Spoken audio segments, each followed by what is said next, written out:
días, compañeros, compañeras y maestra. Nosotros vamos a hacer esta mesa acerca de la manipulación genética de fetos y bueno, podemos comenzar con definir qué es la manipulación genética, y es la alteración de genes y de, pues ahora sí que el ADN de las personas como para hacer como un mejor ser humano, en el sentido de poder eliminar enfermedades o otras cosas que posteriormente vamos a ver. Bueno, para poder entender este término es necesario regresar al 2012, cuando dos doctores investigadores de la Universidad muy exclusiva de Estados Unidos encontraron la forma en poder alterar el ADN. La doctora Jennifer Doudna y el doctor Emmanuel Charpentier encontraron, estudiando las bacterias, que ellas, para poder cuidarse de los virus, lo que usaban era que los virus inyectaban su ADN a la bacteria. La bacteria dejaba que se inyectara, pero al momento de que entrara el ADN, las bacterias, utilizando una proteína llamada Cas9, podían cortar su ADN. De esta forma, podían alterar su ADN o dejar que el virus muriera lentamente. Las doctoras, con este gran descubrimiento, se dieron cuenta de que ya tenían la posibilidad de poder cortar el ADN de diferentes células a placer, con la proteína Cas9. De esta forma se dio la tecnología que hoy conocemos como CRISPR-Cas9. CRISPR viene por las siglas de la forma en que están acomodadas las cadenas de ADN de las bacterias. Esto da pautas a que podamos manipular el ADN de diferentes células. Sin embargo, esta manipulación tiene, por así decirlo, dos vías. Una es el mejoramiento y el otro es la prevención. Y eso es lo que nos da pauta a preguntarnos si es buena o mala la manipulación genética. También es importante conocer la ética de este tema. Reiser y Weidman definen a la ética como los criterios y métodos que te guían para saber si las acciones son correctas o equivocadas. Y la ética establece ciertos valores, reglas, pautas y políticas para guiarnos hacia esas acciones.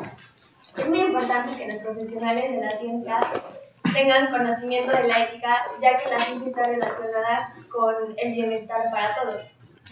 De ahí se desliga la bioética, que es una rama de la ética que estudia las acciones éticas de las ciencias de la vida y también la relación del ser humano con otros seres vivos. Bueno, otra cosa que también podemos complementar aquí sobre la bacteria que cambia el ADN es que es una forma que utilizan en general todas las bacterias, que es que inyectan a la célula y pues así somos, aparte de transmitir enfermedades, en este caso descubrieron que también se puede como mejorar el ADN, porque pues supone que cortan el ADN de estas bacterias y lo reponen con un ADN que es complementario y correcto, eliminando como todo el defecto. Se supone que lo que pasa con el ADN es que tiene como fallas, ¿no? En este caso, que es lo que se busca mejorar con la manipulación genética. Estas fallas las detecta esta bacteria y lo que hace es corregir las fallas y como reponer las células dañadas al momento de reparar, y ya se hace como una célula correcta. Así como dijo Kurt, es lo que hace. Sin embargo, los profesionales se dan cuenta que podrían también hacer humanos con características especiales, y es aquí donde entra la bioética, la ética. Si está bien o no hacer lo que se conoce como superhumanos, humanos que no tengan enfermedades, que puedan ser más altos, más fuertes, con características superiores a los demás. Es por eso que es importante hablar de este tema. A mí me gustaría poner en contexto cómo es la situación de sanidad ahorita en el mundo. La OMS publicó un artículo acerca de las 10 causas más recurrentes que provocan la muerte en el mundo. Y una de esas, el 68% de esas causas son diabetes, cáncer y enfermedades cardiovasculares. Como sabemos, el cáncer y la diabetes recaen en que el ADN por sí solo no puede producir ciertas proteínas, o ese ADN dañado se va a ir esparciendo alrededor de todo tu cuerpo y no hay un tratamiento que te pueda decir, bueno, si tú te lo tomas un mes vas a quedar sano. Por lo que esta parte de la manipulación genética puede ayudarnos a encontrar una solución a esas enfermedades que están acabando con más de la mitad de la población mundial. Además, aquí en México, el INEGI en su último censo reportó que de la población mexicana aproximadamente el 5.1% sufre de enfermedades son personas con discapacidades. Y dentro de estas discapacidades, de cada 100 personas, aproximadamente la mitad, esos síndromes, discapacidades, etcétera, son o por razones de su ADN, por enfermedades o por cuestiones hereditarias, lo cual nos lleva nuevamente a ver como una posible solución este tratamiento de la manipulación genética. Utilizando este tratamiento, podemos, así como evitar como solucionar este problema, también podemos hacer que la inversión que se genera en el país ya no sea únicamente a tratamientos que no tienen salida, que van a ser de por medio, sino enfocarnos a invertir en estos nuevos tratamientos para que la gente pueda curarse mucho más rápido y mucho más eficiente. Además, en muchas ocasiones, por ejemplo, las personas que tienen un síndrome muy fuerte tienen que tener un tratamiento de por vida, y hay muchas ocasiones en que las familias ni siquiera tienen las posibilidades económicas, no están al alcance, la situación social en la que están no les permite poder costear un tratamiento que pueda ayudar a sus hijos, a sus tíos, hermanos, etc. Entonces, yo en lo personal, este tratamiento lo veo como una posible solución muy eficiente para poder curar todo este tipo de enfermedades que están acabando con la población. Bueno, retomando lo que ha dicho mi compañero sobre los superhumanos, antes que nada quiero, si queremos abordar el tema y poder revisar desde varios puntos éticos para poder tener una idea si es correcto o no es correcto, si deberíamos o si no deberíamos, creo que hay ciertos puntos que debemos tocar. Uno de ellos es que, como decía, que se pueden hacer superhumanos. Está la Declaración Universal del Genoma y los Derechos Humanos que establece en el artículo 11 precisamente que no se debe alterar el genoma para privar al embrión de su herencia. O sea, con eso me refiero a que no deben de alterar, no se debe de alterar como tal la altura, o sea, ese tipo de herencias por parte de sus padres o de las herencias que se manejan, ¿no? Entonces, sí es correcto tocar el tema de genoma por parte para mejorar la salud, para mejorar, para prevenir ciertas enfermedades, pero no para dar ese tipo de características. Sí, el problema con eso es que ya con la modificación genética, pues se puede dar el caso de que yo voy a tener un hijo y quiero que tenga ojos azules, o que sea músico, o que sea deportista, y eso va finalmente en contra de los principios de libertad de la persona, y ahí es como ir en contra de la ley de la naturaleza. Ya no estás dejando que solito salga y pues de esta forma se desarrolle como ser humano, como debería de ser un ser humano, sino que tú ya le estás imponiendo cómo va a ser, y eso es como éticamente no correcto. Es por eso que varios países en Europa, que es la mayoría de los que están en la Unión Europea, igualmente en el norte de América, que nos incluye, está prohibido alterar el genoma humano. Y está prohibido en cualquier forma, hasta por investigación o por salud. Entonces, eso como que nos hace pensar, pero podríamos salvar vidas, ¿por qué no hacerlo, así que legal? Pero como ustedes dicen, los derechos humanos no avalan esto. Claro, y lo curioso es que en Inglaterra sí es permitido. Entonces esto nos pone a pensar todavía más sobre el asunto y pues cómo están experimentando, porque no creo que sea correcto que experimenten con fetos. Aunque también, pues ya la reproducción asistida tiene ya varios pues hay veces que los fetos no funcionan del todo perfecto y quedan como sobrantes, los cuales podrían ser utilizados, pero al mismo tiempo no es como muy ético experimentar en fetos. Ahorita que hablan de que si está permitido o no, actualmente, para empezar, la idea de manipular algo genéticamente en nuestra sociedad todavía es como muy cerrado, no es un tema del que todo el mundo esté hablando y diga, sí, arriba la manipulación genética. pero o sea, siento que sí hemos ido progresando, porque al menos aquí en México ya existen leyes que pueden regular esa parte de la reproducción asistida, como tú decías. En el Código Penal del Distrito Federal se establece que solamente puedes utilizar fetos en caso de que los vayas a utilizar para una mejora. O sea, no puedes, como decía mi compañero, no puedes empezar a modificar para tener unas características y que mi hijo sea güero y pueda ser deportista. Entonces, o sea, por esa parte vamos por buen camino. Sin embargo, igual como comentaban, para llevar a cabo todos estos tratamientos y manipulaciones necesitamos una serie de embriones. Y obviamente, suponiendo que usamos 10 embriones, no vas a poner los 10 embriones en la mamá. Claro. Entonces, la cuestión es qué vamos a hacer con esos embriones, porque se podrían desarrollar y perfectamente generar vida.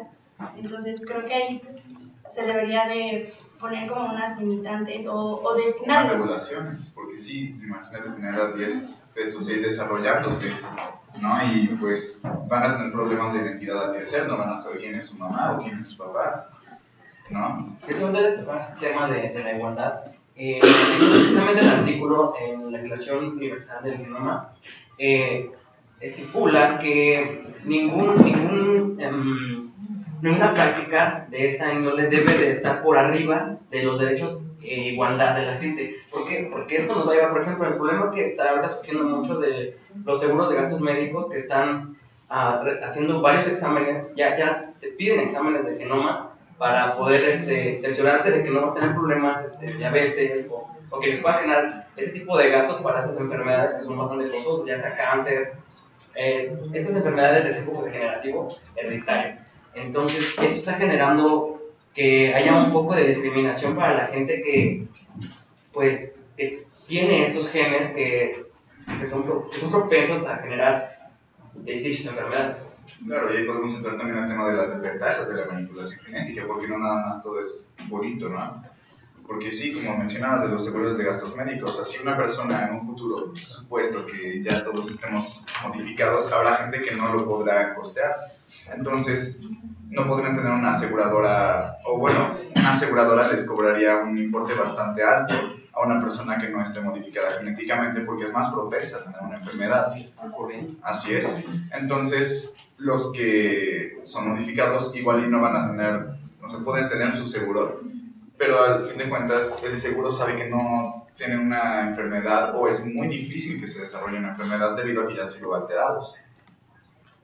Por ejemplo, retomando el tema de los países donde se puede hacer este tipo de experimentos, la autoridad del Reino Unido de embriología y fertilización actualmente autorizó experimentar con embriones humanos la modificación genética.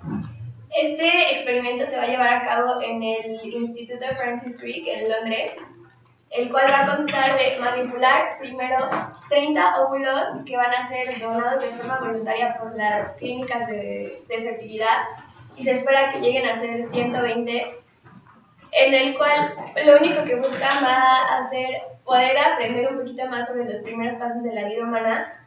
Estos óvulos serán destruidos antes de que cumplan los primeros 7 días y será ilegal implantarlos en mujeres ya que van a estar modificadas genéticamente, ya que en la actualidad existen muchos problemas de abortos involuntarios y de infertilidad y aún no se sabe bien por qué. Entonces quieren encontrar una explicación haciendo este experimento de por qué pasa esto.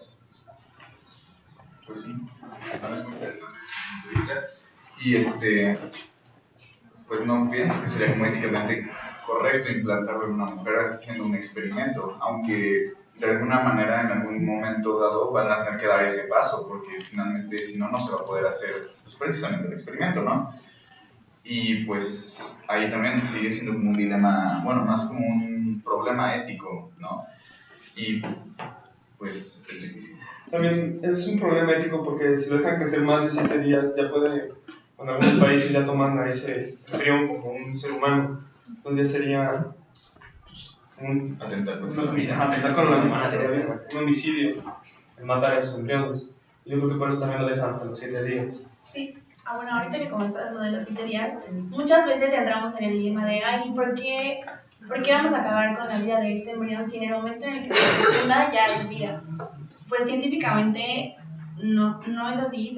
La fecundación, en el momento que ocurre la fecundación, no va a ser el intercambio de tu DNA ni se va a formar tu DNA en ese momento. Entonces, esta restricción que está poniendo de los 7 días creo que es bastante sensata, porque hasta ese momento es cuando tu embrión puede seguir siendo utilizado y modificado sin tomar en cuenta que ya es un ser humano. Un ser humano y una célula. O sea, yo desde mi punto de vista no puedes decir la dignidad humana dónde queda, porque una célula no va a tener una dignidad humana. Claro. Lo que te hace humano son tus pensamientos, Tu capacidad racional. Ahorita quería tomar el tema de la eugenesia para poder tener otro enfoque ético al respecto de si se debe de hacer, si es correcto hacerlo, porque en un artículo de una revista de divulgación científica de la Universidad de Chile habla sobre la eugenesia. Es del doctor Víctor B. Sacd. Bueno, este doctor nos dice que nos habla de la eugenesia, que significa, bueno, que viene del griego bien nacido. Entonces, a lo largo de la historia se han dado casos que donde se ha buscado tener seres superhumanos, partiendo desde la Alemania nazi, por así decirlo, ¿no? Donde querían tener una raza pura, ¿no? Entonces, a lo que se refiere este doctor, plantea algo muy interesante. Plantea que en el momento que nosotros tratamos de modificar el ADN, queremos tener una raza especial pura, específicamente, da un ejemplo que me parece que es en Paraguay, que hay una comunidad en donde solo permite relaciones entre ellos mismos. Entonces, nos dice que precisamente al hacer eso, están teniendo muchas más enfermedades hereditarias. Claro, por la consanguinidad que puedan llegar a tener. Precisamente. Incluso da ejemplos, por ejemplo, los galos. Por ejemplo, cuando toman decisiones para tener ese tipo de razas, por ejemplo, los galos, que son perros para las carreras, estos perros sí son grandes, sí son fuertes, son veloces, pero tienen una esperanza de vida de 6 años. ¿Por qué? Porque tienen problemas en el corazón, son muy propensos a que aproximadamente a los 6 años, máximo 9, no tienen una esperanza de vida muy grande, sufran de paros cardíacos, precisamente por eso. Sí, si lo vemos desde el punto de vista que dices de la eugenesia, estamos tratando de mejorar al ser humano. Y aparte desde el punto de vista filosófico, el ser humano siempre tiende, como era dentro de la naturaleza, porque le gusta, ¿no? Y por lo mismo queremos hacer la eugenesia, que es para hacernos más fuertes y pues finalmente romper con la ley. Y por lo mismo de la eugenesia, pues tendemos a modificarnos, ¿no? Y pues con esto nos vamos a volver como decía, ¿no? De los superhumanos y todo esto, y lo cual no está tan bien. Pero, bueno, ahorita que estás diciendo acerca de que siempre vamos en contra de lo natural, ¿no?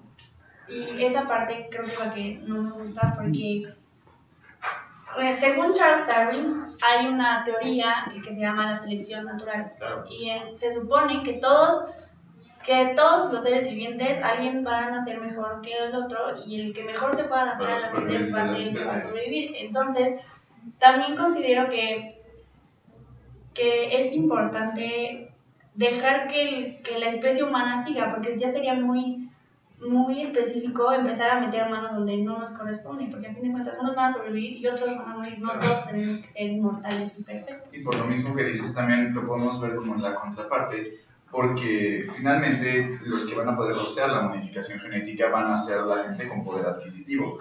Y por lo tanto la gente que no tiene este suficiente poder, la gente en clase vulnerable, pues no va a poder sobrevivir lo mismo que la gente que sí pudo pagar la modificación genética. Por lo tanto, la población de ricos se volverían más ricos y los pobres se volverían más pobres, porque todos los síndromes, todas las enfermedades recaerían en los pobres, que no van a ser capaces de costear la cura de su enfermedad. Retomando las ideas de mi compañero Lucy Huicho, cuando no tenemos que irnos hasta Darwin como para ver que los superiores siempre son los que sobreviven. Nada más hay que recordar, como dijo Huicho, al fascismo alemán, donde ellos creían que por ser una raza superior podían conquistar el mundo.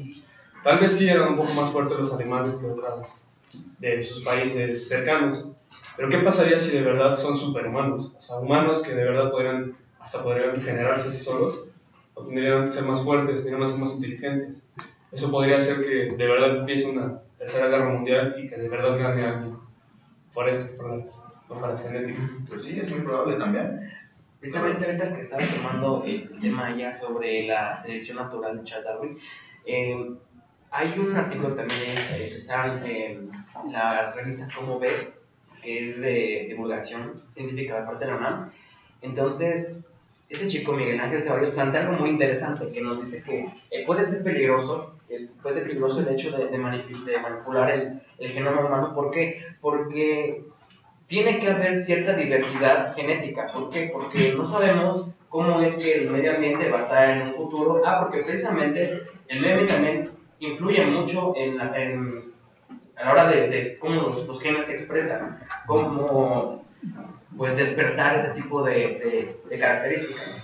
Bien, este chico plantea que no sabemos, precisamente como no sabemos cómo va a estar en un futuro el medio ambiente, cómo es que vamos a responder ante ello, necesitamos esa variedad genética para poder sobrevivir precisamente. Entonces, si nosotros estamos modificando nuestro genoma, puede que eliminemos esas características que nos van a hacer resistentes en un futuro, que pueden ser la clave para sobrevivir en ese entonces. Y también podrían ser que eliminen las características que nos vuelvan más débiles, ¿no? Porque por lo mismo la modificación genética tiene como el propósito de hacernos más fuertes o menos propensos a enfermedades. Correcto. Sí, o sea, este chico solo se basa en que no tenemos con certeza una idea de cómo es que se va a comportar en ese entonces, ¿no? Claro. Y también, bueno, retomando otro punto en cuanto al punto de vista religioso, recientemente el Papa se reunió con integrantes del Comité Nacional de Biotecnología Italiano, en el cual él decía que este tipo de procesos, bueno, lo calificaba como cultura de descarte, en el que se tacha al feto como viable o no viable. Entonces, en ese momento le están quitando sus derechos de vida. Y, o sea, por ejemplo, eso es en cuanto a lo religioso. Pero también, tomando en cuenta el ejemplo del Reino Unido es un país en el que el ateísmo está en retroceso, en alza, y el cristianismo está en retroceso. Pero también es un país en el cual están muy a la vanguardia de avances científicos en cuanto a todo ese tipo de experimentos. Entonces también está esa situación. Pues sí, si lo volvemos a poner en la situación mexicana, yo creo que también va a ser un problema muy difícil de regular debido a porque el 85% de nuestros pobladores son católicos. Entonces, al momento de hacerlo esto un tema actual que de verdad se pueda realizar y lo están haciendo científicos, yo creo que sí va a haber se va a desatar un conflicto. No, y también tomando en cuenta de que no todos lo van a poder costear, por lo mismo de la pobreza, ¿no? Porque también una cantidad bastante grande, como creo que es un 80% de la población mexicana, si no es que más, viven en condiciones vulnerables, ¿no? Entonces, lo volvería como todavía más problemático. Ni siquiera sabrían que eso puede ser una solución para ellos. Claro. Sí, bueno, retomando eso de una solución, pues sí. Porque en México, voy a tomar dos ejemplos de las enfermedades mortales, que son el Alzheimer y el SIDA. El SIDA, en México hay 37 millones de personas, de las cuales 1.2 mueren anualmente. Y Alzheimer hay 350,000 personas con Alzheimer. Estos son datos publicados por la Secretaría Nacional de la Salud. ¿Y cuántos de esos les gustaría que sepan que se puede resolver por genética? Pues sí. ¿Cuántos podrían costearlo? Exacto, eso también es un tema bastante difícil. Ahorita que está mencionando eso, hay precisamente uno de los artículos, acabo de recordar que leí sobre que el hecho de que se manipule el genoma no previene a un 100% la aparición de una enfermedad. ¿Por qué? Porque normalmente las enfermedades no son un conjunto de genes los cuales lo provocan. No es precisamente uno, sino son varios. Entonces, modificar uno no te garantiza al 100% que la enfermedad no se vaya a presentar. Yo creo que también eso es algo por lo que no se están haciendo pruebas. Precisamente. ¿No? Porque nadie tiene la certeza del 100% de que tu hijo va a sobrevivir. De que va a funcionar. Aparte, en el proceso en el que se corta el ADN, la célula por sí sola tiene la capacidad de reparar estos huecos, pero en estas ocasiones al momento de rellenar los huecos con los nucleótidos puede generar mutaciones. Entonces puede que hayas curado tu enfermedad deseada o tu síndrome y después se pueda generar otro tipo de enfermedad. Claro.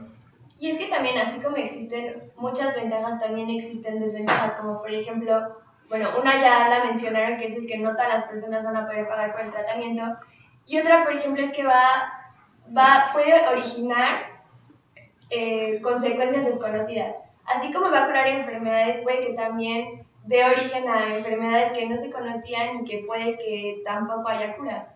Claro. Precisamente es por el cual no se ha dado luz verde a este tipo de prácticas. O sea, se ha buscado animales que tengan el genoma muy parecido al humano para poder empezar a realizar este tipo de prácticas, pero sin embargo no se han comenzado como tal en humanos, precisamente por ese miedo de que vaya a generar un problema aún mayor. Para concluir, ya hoy en día la manipulación genética en humanos hechos con ingeniería genética pues ya no es ciencia ficción. Sin embargo, creemos que es nuestra responsabilidad saber enfrentar esta situación con la mejor Pues con responsabilidad. y prudencia ante todas las circunstancias que pueda presentar este tipo de tratamiento. Muchas gracias. ¿Alguien tiene alguna pregunta? Bueno, pues creo que iban a abrir una sesión de preguntas, ¿no? Va. Pues no les queda de otra. Bueno, mencionaron que aquí en México está prohibido este tipo de prácticas, pero que en Reino Unido han sido más, no tan prohibitivos en este tema. Tenemos ya humanos modificados de esta forma en alguna parte del mundo, y hacia dónde va la tendencia. O sea, ¿los países están aceptando esta práctica o sí están viendo todas estas procedimientos que ustedes Pues todavía no está registrado un ser humano modificado genéticamente por lo mismo, ¿no? De que lo que mencionan en Reino Unido es que nada más dejan la unión de espermatozoide con óvulo por 7 días para que no sea como, pues ahora sí que un feto. Entonces no se ha dado eso. Lo que sí hay son muchos vegetales y frutas que han sido alterados genéticamente, ¿no? Como lo hace la compañía Monsanto, por ejemplo. Y los países en general, algunos sí lo aceptan, y hay otros, por ejemplo México, que tiene como esta cuestión católica, y en general como, pues por el punto de vista religioso es dependiendo si lo acepta o no al país. Y también ahorita utilizan más este tipo de modificación no hacia fetos, o sea, no dejan que el feto se desarrolle, pero lo que sí están aplicando es a enfermedades como las del cáncer, como esas células se van replicando y replicando, y es como si tuvieran un cachito mal. Entonces, obviamente no los han curado completamente, pero donde lo están aplicando más ahorita es en terapias para enfermedades que ya existen, que ya codificaron el DNA y saben qué gen es el que pueden atacar. Ahí es donde están manejando más la manipulación. ¿Alguien más? Yo tengo 2 preguntas. Una, ¿cuáles son los problemas que se ven tanto principales como secundarios que se han analizado o estudiado, no han puesto en la distinción como ya? ¿Y qué pasaría si este gen fuese modificado o pudiera crear otra bacteria más que sea inmune a eso? ¿Qué problemas biológicos tendríamos nosotros como seres humanos ante poder crear una amenaza haciendo nosotros como una defensa, entre comillas? Claro, pues respondiendo a tu primera pregunta, la verdad es que no se saben todavía los efectos secundarios o efectos a largo plazo, por lo mismo de que apenas ya se llevan unos años de investigación y de experimentación, pero por lo mismo de que no se ha creado un ser humano, no se han podido ver como efectos secundarios. Y pues sí, hay total riesgo de que se haga una enfermedad todavía más difícil de curar o una enfermedad que aún no existía. No sé si quieren... No, sí, sin ir muy lejos, por ejemplo, ¿por qué no se ha iniciado este tipo de prácticas en los humanos? Precisamente porque, tomando como ejemplo el maíz modificado que tenemos aquí en México, este maíz sí es mejor en el aspecto de que produce más grande, o sea, las porciones son aún mayores. Sin embargo, es débil en el aspecto de que si el humano no lo protege, tiene muy pocas posibilidades de sobrevivir. Entonces es lo que se quiere evitar en un humano. O sea, si se está dando esto precisamente en una planta modificada, pues, ¿qué es lo que le puede pasar a un humano? ¿Estás de acuerdo? ¿Alguien más? Muchas gracias. Muchas gracias.